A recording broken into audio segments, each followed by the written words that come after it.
How safe do you feel living in America or Britain today? As we plunge into the depths of escalating gang violence, we discover a chilling reality. America and Britain, two nations stained with rising crime rates. This video will shed light on the severity of gang violence in these two nations. America, a land of dreams, yet a hotspot for gang violence. This nation, known for its towering skyscrapers and vast landscapes, is also home to a darker reality. One where the sound of gunfire is all too familiar and shadowy figures lurk in the corners of its urban jungles. Let's delve into this grim narrative by examining a few real-life case studies. In the city of Chicago, a place often associated with deep dish pizza and blues music, there exists a parallel world. Here, gang violence is not just a news headline, it's a daily struggle.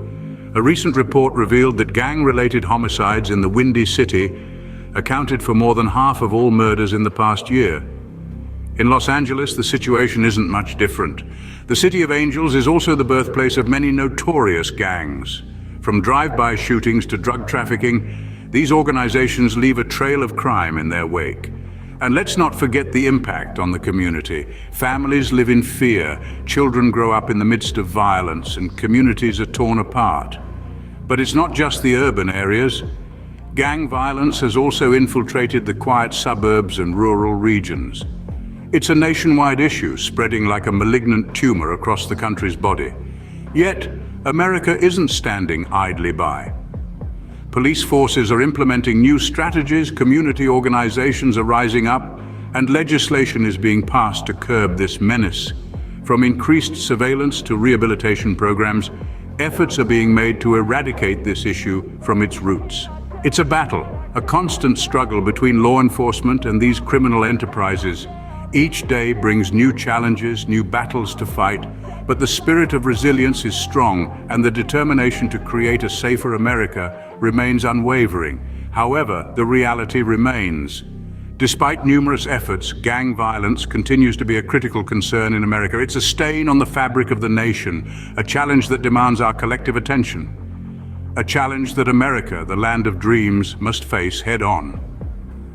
Despite numerous efforts, gang violence remains a critical concern in America.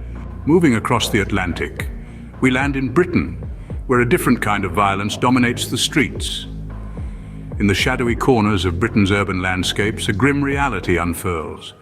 Knife crime has surged in recent years, casting a chilling spectre over the nation. The issue is not confined to the sprawling metropolis of London, but has seeped into the fabric of cities and towns across the country.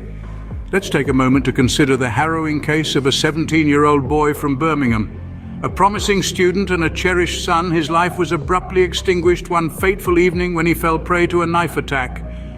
His story is not an isolated incident, but a tragic emblem of a crisis that has gripped Britain. Gone are the days when disputes were settled with fists or words. Today, knives have become the weapon of choice for many young people, a grim testament to the escalating cycle of violence. The impact of this wave of knife crime reverberates far beyond the victims and their families. It sends shockwaves through communities, instilling a climate of fear and tension that can fracture even the most robust social bonds. Britain's response to this crisis has been multifaceted. On one hand, law enforcement agencies have ramped up their efforts to curb knife crime with initiatives like stop and search operations and awareness campaigns. On the other hand, community organizations have stepped up, providing safe spaces and constructive outlets for young people at risk. Yet despite these efforts, the issue persists, a stubborn stain on the nation's psyche. While the reasons for this rise in knife crime are complex and manifold, one thing is clear. Violence, no matter the weapon, is a scourge that leaves indelible scars on individuals and communities alike. It is a stark reminder that violence is not confined to a single geographical location or a specific type of weapon. Like America, Britain too grapples with a severe violence issue. The challenge lies not only in tackling the symptoms, but in addressing the underlying causes that drive individuals to resort to such drastic measures in the first place. Now that we have a grasp of the situation in both nations, let's dive into a comparative analysis. When we look at the types of violence plaguing both America and Britain, we notice stark differences. In America, the violence is more gun-oriented, while Britain grapples with a surge in knife-related crimes. The common thread, however, is the palpable fear that both nations are battling, a fear that is deeply ingrained in their respective societies. In terms of the communities affected, it's clear that no one is immune. However, it's also evident that certain communities bear the brunt of the violence. In America, it's often the marginalized, the impoverished, and the disadvantaged that are the most affected. They live in a world where the sound of gunshots is not uncommon, where violence is an everyday reality. Across the pond in Britain, the story is not much different. Deprived areas and disadvantaged youths are the most susceptible to the wave of knife crime sweeping the nation. Now let's talk about the measures taken by both countries to combat these issues. America's approach often centers around legislation, with a focus on stricter gun control laws. However, this is a contentious issue, with heated debates over the right to bear arms. In Britain, the focus is more on prevention and intervention. Initiatives such as youth outreach programs and stricter knife possession laws are some of the measures taken. But just like in America, there's no one-size-fits-all solution, and the effectiveness of these measures is a topic of ongoing debate. In essence, while the weapons of choice may differ, the impact of violence in both America and Britain is profound. It affects not just individuals but entire communities, and it's a problem that both countries are struggling to effectively address. The comparison reveals a grim reality of the state of safety in both America and Britain. But what causes such pervasive violence, you may ponder? It's a daunting question, yet the answer lies within a complex web of social, economic, and systemic factors. Let's begin with poverty. The bitter truth is, poverty is a breeding ground for desperation and, in turn, violence. When individuals can't meet their basic needs through legitimate means, they often turn to illicit activities to survive. In areas where job opportunities are scarce and poverty rates are high, gangs can appear as a viable alternative, offering a sense of belonging and even financial stability. Now let's talk about education. An unfortunate reality is that many individuals involved in gang violence have limited access to quality education.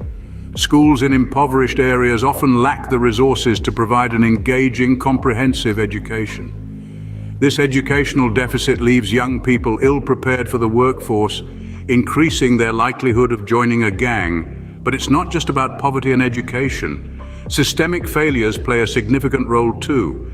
Systemic racism, for instance, is a persisting issue that disproportionately affects minority groups, pushing them towards the margins of society and increasing their vulnerability to gang involvement. Let's consider a case study: the infamous South Central Los Angeles, a neighborhood marked by high poverty rates, low quality education, and systemic discrimination. It's no surprise that this area has become a hotbed for gang violence. The Bloods and the Crips, two of America's most notorious gangs, originated here, their formation a direct response to the harsh realities of their environment. Similarly, in the deprived boroughs of London, where poverty and lack of education prevail, we find a high prevalence of knife crime. The youth, feeling trapped in a system that appears to offer them no future, often turn to gangs for a sense of identity and purpose. In essence, the root causes of gang violence are largely systemic, deeply entrenched in the socio-economic fabric of our societies. Addressing these root causes is key to combating gang violence. Only by improving access to education, providing economic opportunities, and dismantling systemic barriers can we hope to curtail the tide of gang violence and create safer communities for all. There's no doubt that the issue of gang violence in America and Britain is a complex one. This intricate web we've navigated today, the alarming state of gang violence in these nations, is a stark reminder of the urgency to address this crisis. We've delved into the American scene, a landscape marred by gun violence where the echoes of gunfire ring out too frequently. This is a country where the bullet has become an all too familiar symbol of power and conflict resolution. We've also journeyed across the Atlantic to Britain, a nation grappling with its own epidemic of knife crimes. The blade, like the bullet in America, has become a chilling emblem of the same issues. In comparing these two nations, we've found disturbing similarities but also crucial differences. The tools of violence may differ, but the underlying issues remain strikingly similar. Economic deprivation, social exclusion, and lack of opportunities are common threads woven into the fabric of gang culture in both nations. We've also highlighted the importance of addressing these root causes. It's not enough to simply treat the symptoms of gang violence. We must dig deeper to the very foundations of our societies to truly make a difference. It's about affording opportunities, fostering inclusivity, and breaking down the walls of social and economic disparity. This is not a task for the faint-hearted. It's a challenge that requires concerted efforts from governments, communities, and individuals alike. But as daunting as this task may be, we must remember that the stakes are high. The cost of inaction is measured in lives lost, families broken, and communities torn apart. It's a long and arduous journey, but with collective efforts, a safer future is possible. Let's embark on this journey together towards a world where the bullet and the blade are relics of a past we've overcome.